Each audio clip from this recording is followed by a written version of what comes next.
Hello friends, అందరికీ నమస్తే. నేను ఇప్పుడు మీకు ఒక చిన్న అంటే ఏ ప్రొఫెషన్లో ఎలా ఉండాలి, ఏ ప్రొఫెషన్ ఎలా ఉండాలి, మనం చేసే ప్రొఫెషన్ ఎలా ఉండాలి, ప్రొఫెషన్లో ఎలా మనం నిమగ్నం అవ్వాలి, ఆ ప్రొఫెషన్ కోసం ఎలా మనం తెలుసుకోవాలి ఏంటంటే దాంట్లో చిన్న వివరణ మీకు చెప్తున్నాను. ఏం లేదు, ఒక ఊర్లో ఒక గోల్డ్ స్మిత్ ఉండేవాడు. ఒక గోల్డ్ స్మిత్కి నలుగురు అబ్బాయిలు ఉన్నారు. ఈ నలుగురు అబ్బాయిలు ఇతను మొత్తం 5 పనిచేస్తుంటారు. పనిచేస్తున్నసరికి ఈ ముదరాడి తండ్రి ఆసన కాలం అయిపోయింది. ఆసన కాలం మొత్తం మీద క్షణంతో ఆయన ప్రాణపోవాలి, గతించిపోతాడు. అప్పుడు నలుగురిని పిలుస్తాడు, నలుగురు అబ్బాయిని పిలిచి, నాన్న పెద్దోడు రారా అంటాడు. అన్నాడు. పెద్దోడు ఇచ్చాడు. నాన్న, ఎన్నాళ్ళ సర్వీస్లో నువ్వు ఒక 10 తులాల బంగారం నీకు ఎవరు ఇచ్చారు, కస్టమర్ బంగారం ఇచ్చినప్పుడు ఇందులో నువ్వు ఏం నేర్చుకున్నావు, ఆ బంగారం ఒక బొమ్మ తయారు చేయమంటావు, విగ్రహం తయారు చేయమంటావు, నువ్వు ఏం నేర్చుకున్నావు.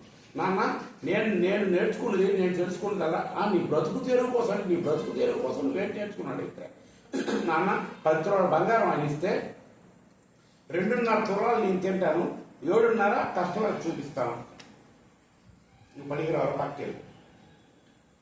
నెక్స్ట్ 3 అంటే నలుగురు కదండి, పెద్దోడు అయిపోయింది, రెండో వాడు పిలుస్తాడు అనమాట.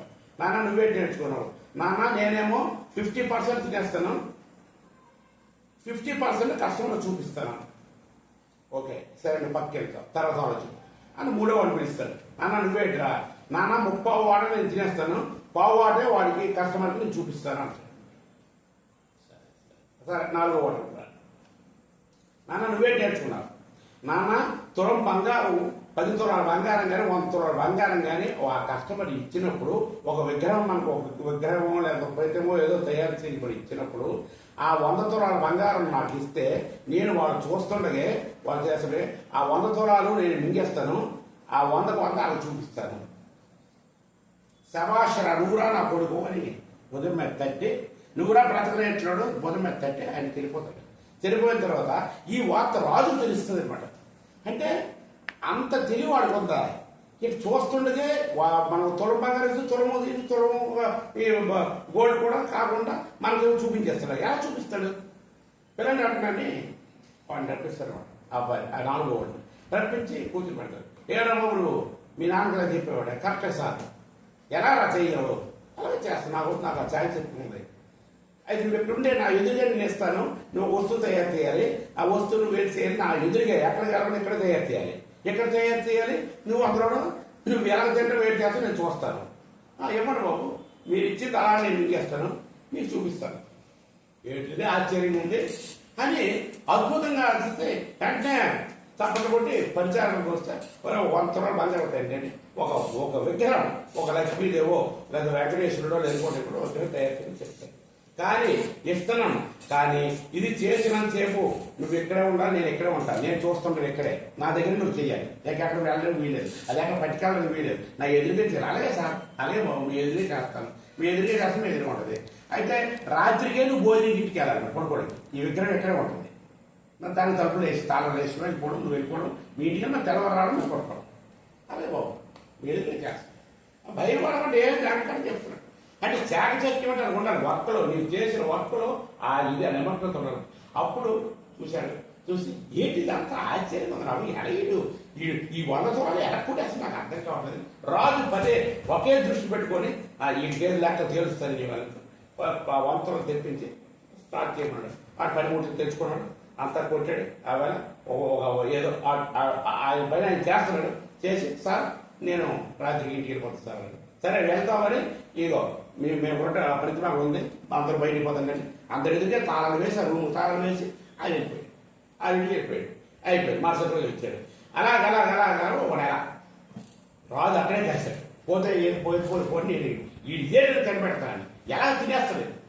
అప్పుడు పంతం పెరిగింది రాజుకి. పెరిగేసరికి ఆవిడ వెళ్ళిపోయి నెల చేశాడు. విగ్రహం తయారైపోయిందండి. ప్రతిమ ఏ ప్రతిమ అయితే అనుకుంటారో ప్రతిమ తయారైపోయింది. దానికి మరో రాజుగారు ప్రతిమ తయారు చేసినట్టు దాని మంగళవాద్యాలు, దాని స్నానాలు బాణాలు ఎన్నో ఉంటాయి, పూజలు పురస్కారాలు. అయితే బాబు ఇదంతా దీన్ని పూజ చేయాలి, చేసిన తర్వాత ఏమో గంగలో స్నానం చేయించుకొని మనమేమో విగ్రహం మీరు ఎక్కడ పెట్టమంటే పెట్టాము. పదండి తీసుకుని వెళ్ళాడు. పెద్దగా ఎక్కడ తీసుకుని ఏట్లో తీసుకెళ్ళండి, అది తీసుకెళ్ళాడు. తీసుకెళ్ళి ఆ బాబు ఇవ్వండి ఎందులోనో విగ్రహాన్ని మనం బాగా ఇచ్చేసి వాష్ చేసి మనం పూజ వెళ్ళి పెడదామని. రాజు అక్కడ నిల్చున్నాడు. అతను వెళ్ళాడు, విగ్రహం పట్టుకుని వెళ్ళాడు, బోర్మ పట్టుకుని వెళ్ళాడు, ముడిగాడు, 3 సార్లు ముడిగాడు విగ్రహాన్ని. గోవింద నారాయణాన్ని తీసాడు. తీసి పదండి అనుకున్నాడు. మళ్ళీ డబ్బులు మేళాలు దండోరంతో వెళ్ళి ఆ పూజా గదిలో పెట్టి ఓకే అయిపోయింది, విగ్రహం అయిపోయింది సార్ అన్నాడు. అయిపోయింది సార్ అంటే అయిపోయింది సార్ అప్పుడు ఎలా తిరిగావు అన్నాడు రాజు. లేదు సార్ మీరు గీటోని తెప్పించుకోండి అన్నాడు. ఏమన్నాడు? తెప్పించాడు సార్ అన్నాడు. తెప్పించాడు. తెప్పి గీట వేసుకుని అంత మొత్తం రోడ్డు కోళ్ళు మొత్తం బంగారం లేదన్నా. ఏంటిది ఎలాగా ఏంటి అని రాజు ఆశ్చర్యం. రాజుకి నా నవ్వు వస్తుంది కథ చెప్తుంది. రాజుగారిలో ఆశ్చర్యం అలాంటి వాళ్ళు ఉన్నారండి అని బంగారం మొత్తం తినేశాడు. అది ఏంటి కదా లేదు ఒట్టిదే సార్, లేట్ లేదు సార్, ఒట్టిదే సార్, ఒట్టి రోడ్డు కూడా సార్ ఇది. అది లేట్ చేసావరా? సరే ఇప్పుడు అయిపోయింది రా బాబు, నువ్వు తిన్నావరా? గొప్ప చార్జెక్ చేసావరా? ఎలా తిన్నావరా చెప్తాను. ఏట్లేదు బాబు, ఏడదు బాబు, ఎవరు ట్రిక్లు అనుకుంటాయి, పిడికిలు మూర్తులు ఉంటుంది, ఇప్పుడు ఏట్లేదు బాబు అని. ఏట్లేదు నేను ఏటికెళ్ళాను కదా బాబు, నేను ప్రతిరోజు మీ ఇంటి దగ్గర నుండి వెళ్ళి నైట్ సేమ్ కూడా సేమ్ కూడా అంతా పొలం పదర పట్టుకొని నా ఇంటి దగ్గర ప్రతిరోజు నేను విగ్రహం డూప్లికేట్ నేను తయారు చేసుకుంటాను. రాత్రి అక్కడ చేస్తాను, పగలు ఇక్కడ చేస్తాను. ఈ రెండు చేసి ఆ రాత్రి ముందు రోజు రాత్రి వెళ్ళి ఆ ఏట్లో ఎక్కడైతే నేను ఆ విగ్రహం పాతిసాను, సేమ్ విగ్రహం మీ విగ్రహం లాంటి ఆ విగ్రహం కాబట్టి పదవి చూపిస్తానని తీసుకెళ్ళి సేమ్ కొలత తీసి ముందు మీరు పట్టుకెళ్ళి మీరు కింద ముంచాను, అక్కడ పెట్టాను. నేను అక్కడ రాత్రి సిగరెట్ ఎరుగు పెట్టుకున్నాను. అది తీశాను, మేరకి తీసి నీకు వచ్చి పూజ మనకి పెట్టాను. Simple sir. ఓ బాబు నువ్వు అన్నాడు పెట్టాడు మామూలు కాదు బాబు, నీకు నమస్కారం అని పాత పూజ చేసి ఆయనకి ఇచ్చేసి ఆ రాజ్యాన్ని కొత్త రాజ్యం వాళ్ళకి దారిపోసి ఆయన దగ్గర ఉంచుకొని నీలాంటి రాజులు ఉండాలని నన్ను దగ్గర పెట్టుకున్నాడు. ఇదే నీ కథకి ఇది సార్ అంటే ప్రతి ఒక్క చేసే పనిలో ఒక ఇది ఉండాలి, ఒక నిఘా ఉండాలి, బాగా తెలుసుకోవాలి దానికోసం అనే ఒక దీనికోసం నేను చెప్పాను. ఓకే, అందరూ లైక్ చేయండి ప్లీజ్, సబ్స్క్రైబ్ చేసుకోండి ఛానల్. నమస్తే.